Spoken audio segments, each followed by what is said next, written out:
Hola a todos, seguimos con el Día Corporativo del Perú Venture Capital Conference 2021. A lo largo del día hemos visto diferentes casos y modalidades de innovación aplicada por corporativos en Perú y en la región. Y ahora vamos a presentar un caso regional a través del Fireside Chat Melifund, de ser un startup a colaborar con startups. Conversaremos con José Ortiz sobre la amplia estrategia de innovación abierta de Mercado Libre, que como muchos saben, inició siendo una startup de garaje y hoy en día es una de las compañías más valiosas de América Latina. Entonces, bienvenido al Perú Venture Capital Conference 2021, José. La verdad que es un gusto tenerte aquí y poder conversar contigo. Voy a comenzar presentándome y luego pasamos a ti. Bueno, yo soy Paloma Aramburu, soy directora de Selección y Servicios al Emprendedor en Endeavor Perú y lidero el área de innovación abierta para la organización.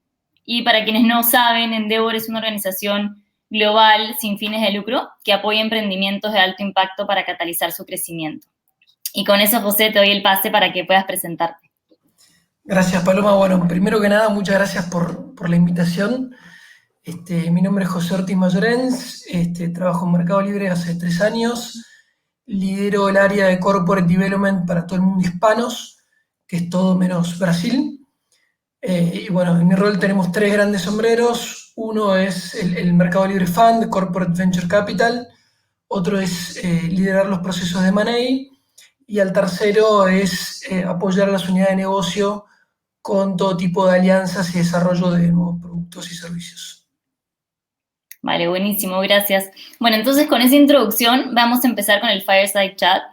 Y lo primero era contarles nosotros de Endeavor cómo vemos la innovación abierta y la importancia de la misma. O sea, nosotros creemos que la innovación abierta funciona como un puente entre las startups disruptivas, innovadoras por un lado, y los retos que tienen las corporaciones. Entonces, lo que nosotros hacemos es cómo hacemos ese match entre ambas partes, porque por un lado, sin duda, queremos desarrollar el ecosistema emprendedor y vemos que son oportunidades grandiosas para las startups, pero también estamos ayudando a las corporaciones a innovar, de una manera distinta y de repente conseguir soluciones que ellos a la interna no podían estar consiguiendo o que se les complica hacerlo. Entonces, quería entender también desde la perspectiva de Meli, ¿por qué es importante desarrollar innovación abierta, no? Mira, nosotros como creo que somos un bicho raro, creo que de alguna manera no seguimos el playbook típico de innovación abierta, sino que justamente la el gran racional de por qué tener fondo la parte estratégica y de alguna manera tiene que estar muy complementada con la parte financiera. O sea, Vale. si no existen las dos cosas, no hay realmente innovación abierta, porque es difícil llevar a cabo una buena parte estratégica con un emprendimiento que es malo o termina siendo por ahí no tan escalable o no tan impactante. Entonces, siempre vemos la parte de retorno financiero como un catalizador de lo estratégico, porque si no está uno, no está el otro. Y justamente nosotros no tenemos nuestro departamento de innovación abierta, sino que nuestro equipo lleva todo lo que es el contacto con los startups, con los fondos, con todos los emprendimientos de tecnología en la región, y lo llevamos justamente con todo lo que es el business development y el M&A, ¿no? O sea, creo que de alguna manera nos nutrimos mucho del ecosistema para ver con quién nos podemos hacer algún tipo de alianza, con quién podemos pensar hacer algo en conjunto y tener el fondo de invertir en emprendimiento nos ayuda mucho a entender qué es lo que está pasando en la región, cuáles son las tendencias, con qué emprendimientos nos podemos aliar. Tenemos casos muy buenos y casos muy malos, entonces, nada, creo que es muy interesante el equipo, cómo está formado y cómo colaboramos con el ecosistema, ¿no? De hecho, totalmente, ¿no? Y mencionas la importancia del retorno y eso es muy importante para las corporaciones que empiezan a trabajar con una innovación abierta, ¿no? Cuando empiezan a hacer esta búsqueda de startups o emprendimientos que podrían ser posibles partners o alianzas con ustedes, ¿las buscan solamente en la región o están abriendo los ojos ya a un nivel mundial o tienen foco en ciertas partes? Mira, principalmente en la región. O sea, como Vale. tesis de inversión nosotros no invertimos en emprendimientos que no tengan una presencia muy fuerte en la región. Obviamente hemos visto empresas que tienen una pata afuera y demás, pero o headquarters tiene que estar en Latinoamérica Vale. y tiene que tener buena presencia, porque si no es muy difícil colaborar, dado que nosotros nuestra presencia es pura y exclusivamente en Latinoamérica. Latinoamérica. Vale, perfecto. Y ahora que mencionaste la tesis de inversión, ¿no? No sé si nos puedes contar un poco sobre ella, sobre la tesis de inversión de Melifund, no sé, en qué etapas, sectores Totalmente. que quieren. Seguimos la visión de Mercado Libre, ¿no? O sea, creo que de alguna manera tratamos de ser muy consistente con lo que hacemos con un negocio, como lo que hacemos con las inversiones. Ujú. Y por eso la tesis de inversión es invertir en emprendimientos de tecnología que directa o indirectamente ayudan a democratizar el comercio y el acceso a servicios financieros. El indirecto es importante porque nos permite invertir en empresas de prevención de fraude, logística y un montón de otras cosas que ayudan a crecer ese ecosistema y esa misión, ¿no? Lo que mencionas me hace pensar un poco en la inversión que tenían en Lifted, ¿no? Que es una startup que apoya, está en la última milla, también la primera milla, en la parte logística. ¿Y esa inversión es netamente una inversión o también se vuelve como un socio para la distribución de ustedes? O sea, ¿también colaboran en ese sentido o cómo lo manejan? Mira, ya estamos colaborando en algunos países. Te diría que me hubiese gustado lograr mayor tracción y darles más volumen. Cuando empezamos y cuando invertimos, creímos que iba a ser mucho más fructífero a medida que ellos avancen en más países. Este, sí estamos trabajando con ellos, pero no hemos logrado el volumen, por ejemplo, que hemos logrado con otras empresas, en donde Vale, representamos el 40% del revenue o cosas similares. vale, perfecto. Pero digamos que es un camino el hecho de colaborar más allá de la inversión en poder ser un partnership y desarrollar el negocio Correcto, de te ambos diría lados. que si no vemos en el mediano o corto plazo algún tipo de sinergia, también Ujú. dificulta la inversión. O sea, creo que de alguna manera donde más le aportamos al negocio es justamente con volumen, con contratos comerciales. Entonces, eh, es muy interesante eso porque de alguna manera catapultás a la empresa y te asegura de que le vaya bien, ¿no? Claro, sí, de acuerdo. Y una pregunta, ¿cómo se integra el trabajo que hacen en Melifund a la estrategia general de innovación abierta? Me dicen que tienes como varios como gorros, pero ¿cómo verdaderamente, cómo está integrado esta parte o cómo funcionan en general? Mira, nosotros tenemos mucha visibilidad y trabajamos muy cerca de todo lo que es el C-Level de Mercado Libre Ujú. y tenemos muy en claro cuáles son las iniciativas más importantes, dónde están las oportunidades, dónde están nuestras debilidades. Entonces tenemos muy claro cuáles son los objetivos de negocio del año y a mediano plazo, ¿no? Y en base a eso también, si querés, vamos nutriendo para un lado y para el otro. Por un lado, le damos visibilidad a los emprendimientos en los que invertimos y con los que charlamos y con los fondos con los que coinvertimos, qué estamos viendo nosotros, qué no estamos viendo nosotros. Y por otro lado, nutrimos la visión de Mercado Libre y esos objetivos con, che, miren, está pasando esta tendencia, está creciendo este vertical está yendo para otro lado, y de ahí vamos complementando ambos ecosistemas, ¿no? Por un lado el ecosistema de nuestra visión interna y por el otro lado el de emprendimientos y de fondos. Sí, o sea, ahí mencionaste, ¿no? Esa relación y comunicación que para mí es clave con el C-Level que tienen dentro de la organización y cómo de alguna manera todos estar alineados en la estrategia que manejan para seguir como el mismo camino, ¿no? O sea, esa innovación abierta o lo que vayan a hacer, pero sin duda creo que es algo que todos a la interna se la tienen que comprar y creer para empujar, digamos, ese mismo barco, ¿no? Porque a veces pasa que nosotros trabajando con el corporativo es como vemos que el primer paso es entender cómo funciona esta forma de trabajar y a la interna estar todos en la misma página para poder tomar las acciones correspondientes y que justamente el resultado de esta innovación abierta, ya sea a través de un scouting o si lo vas a llevar a un POC, verdaderamente tenga el impacto positivo que están buscando, ¿no? Sí, y ahí te complemento, por eso te decía, somos por ahí más un híbrido. Nuestra innovación pasa por nuestro negocio, o sea, nuestro negocio es el que innova, nuestro negocio es el que crece, y es por eso Ujú. que vemos muchos, si querés, cambios en nuestros productos, innovaciones, renovaciones, lanzamiento de productos nuevos, lanzamientos de un montón de cosas nuevas y no nos basamos en el fondo para innovar, ¿no? Nuestro equipo, si querés de alguna Vale. manera, sirve al negocio y no el negocio nos sirve a nosotros. O sea, de alguna manera, si perdemos la innovación, el ADN de innovar, de emprender interno, te diría probablemente ahí tengamos un problema. Sí. Sí, no, y creo que ustedes siempre tienen esa mentalidad muy parecida a la nuestra en Endeavor, que es andar en modo beta, ¿no? Como constantemente seguir funcionando como una startup, de seguir probando, innovando a la interna, que creo que ayuda mucho a mantener eso que mencionas, ¿no? Correcto. Perfecto. Bueno, y volviendo un poquito a Melifund y a los términos de inversiones que tienen ustedes, ¿cómo lo manejan? ¿Le gusta tomar posiciones mayoritarias o veo en algunos casos que toman asientos en el board? O no sé, que más allá de la inversión aportan con el conocimiento, el equipo que participa. ¿Cómo son esos términos para ustedes? Mira, te cuento lo que es la estructura y después obviamente hay excepciones, ¿no? Vale. Eh, Arranco con el monto. Invertimos en general entre $100.000 y $1.000.000. Ujú. Por este tipo de ticket terminamos entrando en general series A, series B. Sería raro que entremos en seed o pre-seed y demás. Lo hemos hecho. Te digo dónde estamos hoy, ¿no? ¿Cuál es nuestra estructura de hoy? En general, no tenemos más de un 5% de una empresa. Sí Ok. pedimos Board Observer.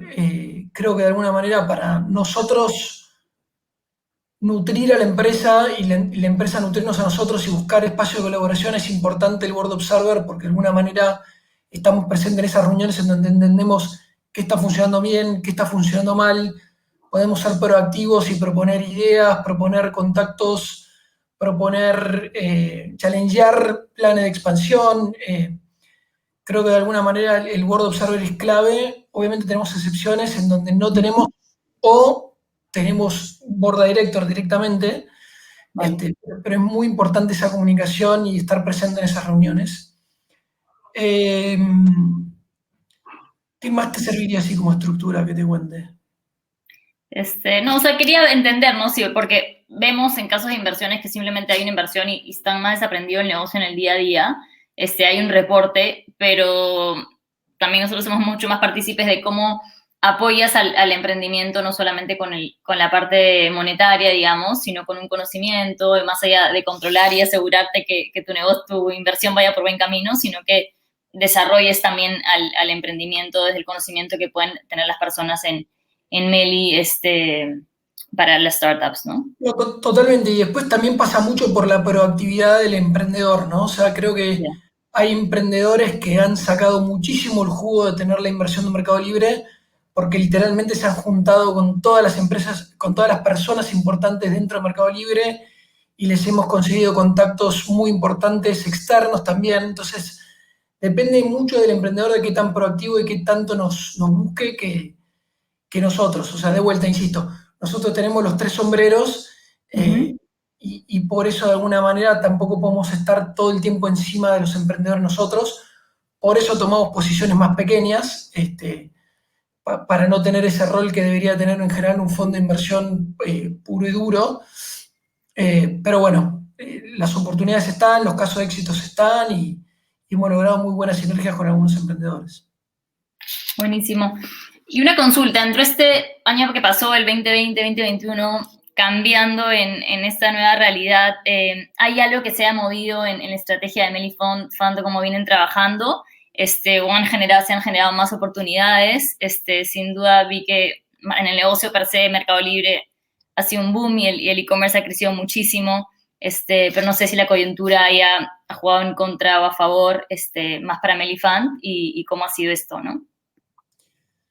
No, creo que la coyuntura de alguna manera fue durísima, pero para las empresas de tecnología en general las ha ayudado, ¿no? Creo que Sí. de alguna manera todos han tenido que ver cómo reemplazan costumbres offline y convertirlas en online. Y creo que justamente el invertir en empresas de tecnología ha ayudado mucho a eso. Y ni hablar de todo lo que es el ecosistema alrededor de nuestro ecosistema, ¿no? O sea, todas las herramientas complementarias al e-commerce, al fintech y demás han visto ese crecimiento también. La adopción que hemos visto tanto en nuestro marketplace como en nuestras soluciones de fintech ha sido impresionante y todas las empresas que se nutren de eso también ha crecido muchísimo. Sí, de acuerdo. Veía justamente que Mercado Pago también había sido como un éxito en lo que viene del año, acá en Perú puntualmente. Nada, y me acuerdo que fue el lanzamiento no hace mucho, justo antes de pandemia, así que es impresionante lo que vienen logrando, ¿no? Récord de pagos procesados, tanto online como offline. No te olvides que nosotros tenemos en Brasil, México y Argentina ya desarrollados los pagos con QR, próximamente en Colombia y en Chile. Entonces, todo lo que fue prevención de contagio también ayudó muchísimo porque uno hace scan con su teléfono, no tiene que tocar dinero, compartir. Entonces, toda esa tecnología que venimos trabajando hace mucho tiempo tuvo un muy buen nivel de adopción. Sí, buenísimo. Volviendo al trabajo o sea, en el fondo, ¿no? De Melifund y el trabajo que tienen con otros fondos, ya sea de VC o CVC de la región, ¿cómo lo manejan? ¿Comparten deal flow? No sé si nos puedes contar un poco de algo en esa línea. Compartimos muchísimo deal flow, tenemos fondos con los que hablamos recurrentemente, cada un mes, cada 2 meses, o mismo dependiendo de que salgan cosas, participamos de estos eventos. Creo que de alguna manera nos nutrimos mucho y justamente como no lideramos en general y como tenemos en general menos de un 5% de las empresas, terminamos co-invirtiendo con un montón de fondos y nos nutrimos mucho de esa relación que tenemos con ellos. Vale, perfecto. Si pudiéramos pensar en los principales aprendizajes en Meli que podrías compartir con las organizaciones que están empezando a trabajar en innovación abierta en América Latina, ¿cuáles serían, no? Está bueno. Primero tener muy claro el objetivo, para qué tiene uno el fondo, para qué tiene uno la innovación abierta, qué espera de resultados. Es muy importante tener bien claro qué se espera del fondo para setear expectativas internas y externas, ¿no? Y esa te diría de la segunda recomendación.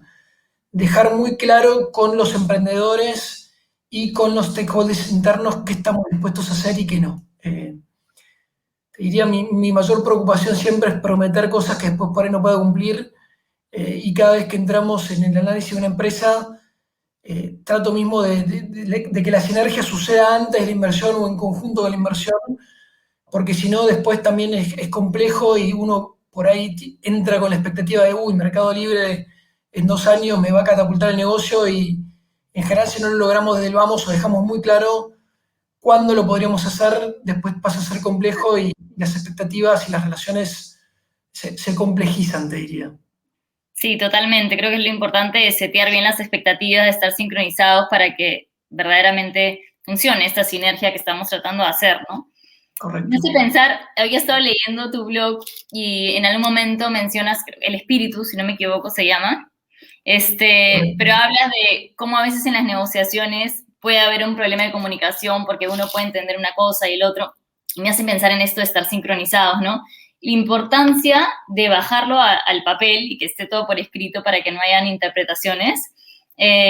Pero sin duda también es como buscar un punto medio porque entiendo cuando juntamos a una corporación y una startup, no queremos llevar un papel pesado, burocrático, legal, que pueda asustar a la startup, sino como buscamos algo de aterrizarlo en un papel, pero que sea amigable de alguna manera para que funcione, digamos, para ambas partes, ¿no? No sé si nos puedes contar un poco tu experiencia en esa línea o qué consideraciones tienen para que esto suceda de la mejor manera, ¿no? Totalmente. Ese post surge justamente de una confusión con un emprendimiento y una negociación. Y creo que hay que salirse de lo burocrático y de lo legal, pero siempre está bueno dejar cosas por sentadas por email y bajar a tierra conceptos, porque siempre está bueno después confirmar que cada uno entendió lo mismo y setear bien las expectativas de ese sentido, ¿viste? Nos reímos mucho internamente de que somos semi-abogados a veces porque bajamos mismo nosotros a tierra un mini term sheet diciendo, bueno, esto es lo que hablamos, aquí es donde vamos y esto es lo que tenemos que hacer, para dejar muy, muy claro qué podemos y qué no podemos hacer, cuáles son los next steps, y justamente no llegar a un documento legal eterno y de repente darte cuenta que lo más importante no lo habías seteado bien o había una confusión. Entonces, ese famoso term sheet que tratamos de tener bien rápido cuando empezamos a negociar es justamente un alineamiento de los grandes términos y condiciones sin necesidad de mucho abogado al medio para dejar bien en claro cuál es el roadmap, ¿no? Sí, de acuerdo. De hecho, nosotros lo que nos pasa es como en otra área, pero cuando empezamos a trabajar con el corporativo y el startup, involucramos a alguien de legal desde el inicio. Nosotros le llamamos el POC lawyer, que es como el proof of concept, cuando vamos a probar un piloto y validar la solución en la corporación. Lo invitamos el día uno para que entienda esta nueva forma de trabajar, tenga un mindset un poco más abierto, y que en todo caso, si van a ver como problemas, nos la suelte ahorita o nos pongan las limitantes para tener el terreno claro y no vaya a ser que nosotros sigamos avanzando en un proyecto y más adelante no suelte una piedra que nos complique, ¿no? Entonces, creo que lo clave es como desde el inicio es estar alineados todas las áreas que van a estar involucradas para que tenga una fluidez amigable, digamos, ¿no? Tanto en temas del día a día como el contrato en general, ¿no? Para que no sea un problema, digamos.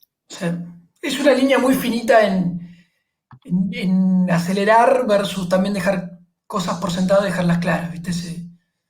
Puedes Sí, cometer el error de meter demasiada gente innecesariamente porque todavía no tenés algo concreto y hiciste todo que sea más lento y más burocrático y sí. entonces es una línea muy finita que hay que saber y me sigo equivocando, ¿no? A veces en procesos. Sí, de acuerdo, muy delgada. Este, Quería saber cuáles son los casos más destacados de Melifund trabajando con startups de América Latina. No sé cuáles para ti son los que más resaltas en todo caso, y si nos cuentas un poco de eso. Mira, creo que los mayores casos de colaboración de las empresas últimas en las que hemos invertido eh, son una empresa que se llama Kangoo y una empresa que se llama Symmetric. Ujú. Creo que en ambos lados nos hemos convertido en clientes muy, muy relevantes para ellos y los hemos ayudado a crecer no tanto en revenue, sino también en desarrollo de producto. Eh, y creo que de alguna manera nos hemos complementado mutuamente porque ellos nos han ayudado en problemas muy grandes que teníamos y nosotros los hemos ayudado a ellos a escalar, a crecer rápidamente y a desarrollar su producto. Ok. Y bueno, algo que a mí me encanta también de ustedes es porque, bueno, uno son emprendedores en Endeavor Mercado Libre desde el inicio y son un referente para nosotros, pero nosotros le llamamos el give back, ¿no? Y ver cómo efectivamente no solamente voy a crecer, sino de ahí llega un momento donde a mí me toca volverle, y es justamente lo que están haciendo ahora, ¿no? Invirtiendo en otros emprendimientos, ayudándoles a desarrollar sus negocios y con eso desarrollar el ecosistema de emprendimiento en la región en este caso. Y con eso le abro una pregunta de que si en el caso soy un emprendedor, ¿cómo puedo contactarme con Melifund? ¿Cuál es el camino? Tengo entendido tiene una web como para que puedan filtrar en la tesis. ¿Qué recomiendas para que todos los que nos escuchen? Tenemos la web que la leemos y respondemos. Tenemos obviamente LinkedIn, tenemos, justamente también por eso también un poco arranqué el blog, para de alguna manera generar conciencia de que existimos y que estamos y que nos puedan contactar. Entonces, eh, trato de ser lo más responsive posible. Así que nada, hay millones de medios para contactarnos y en general contestamos. Y si no contestamos, perdón. Está bien, buenísimo, así que ya todos saben.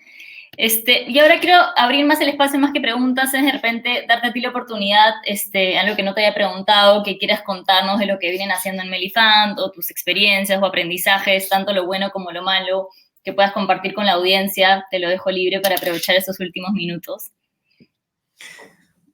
Creo que de alguna manera el fondo ha ido evolucionando mucho. Arrancó en 2013 cuando nosotros abrimos nuestras APIs y empezamos a fomentar todo un ecosistema que crezca consumiendo esas APIs.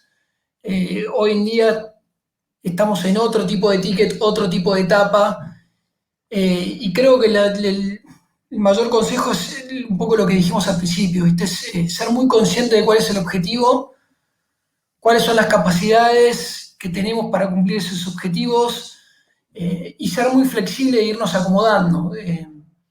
De alguna manera nosotros fuimos acomodando nuestra estrategia viendo casos de éxito, viendo fracasos y siendo muy consciente de nuestros activos y nuestras debilidades como fondo, sin pretender ser una cosa que no lo somos y de alguna manera corregir los errores que hemos hecho. Te diría que mi mayor miedo, y siempre lo pongo en la mesa cuando conozco a un emprendedor, es setear expectativas que después no puedo cumplir. Y ese ha sido mi mayor error siempre. Entonces trato de ser muy consciente de qué es lo que podemos comprometernos o no y trabajar muy en esa línea. Sí, de acuerdo. Y algo que de repente para complementar, que por más que de alguna manera hay que ser realista con los objetivos, pero sin duda también es esa mentalidad de pensar en grande, de a dónde queremos ir, ¿no? Para que nos ayude, digamos, a inspirarnos. Y algo que también es como el tema a perderle el miedo a equivocarse, ¿no? Como tú dices, los errores, estás en un tema de estar iterando todo el tiempo y aprender de ellos, creo que es súper rico. Y con eso de repente preguntarte, no sé si te acuerdas algún error que hayan tenido o algo que han aprendido que les haya marcado en tu experiencia en Melifant o no sé, que puedas compartir. Uno es las expectativas, otro es no enfocarnos tanto por ahí en retorno financiero. Creo que si no te enfocas en retorno financiero es muy difícil sacar buenas sinergias porque posiblemente estés de alguna manera mirándote a ti mismo y no lo que realmente es el emprendimiento. Y después también saber hacer excepciones, ¿no? Justamente para saber equivocarse. Ejemplo, la última inversión que hicimos en Digital House, que lo debería haber mencionado como una gran sinergia porque arranca por la sinergia y luego se convierte en una inversión, fue justamente eso, una excepción. Nos salimos de la regla, hicimos un ticket mucho más grande de lo que hemos hecho en el pasado, tenemos más equity, obviamente la sinergia es impresionante con la carrera que hemos lanzado junto con Globant y con ellos, con lo cual creo que de alguna manera estar abierto a hacer excepciones y a probar y a equivocarse te permite hacer esa evolución, ¿no? Sí, de acuerdo. Bueno, gracias por abrirte y contarnos un poco de ese aprendizaje que has tenido. Ya estamos con el tiempo, así que nada, muchísimas gracias, José, por esta enriquecedora conversación. Ahora ya vamos a pasar a otro Fireside Chat, que en esta ocasión es con Luis Ayo de Johnson Johnson y con la participación de Steven Lavado de Enfoca. Así que nada, nuevamente muchas gracias y nos vemos. Muchas gracias a ustedes. Hasta luego.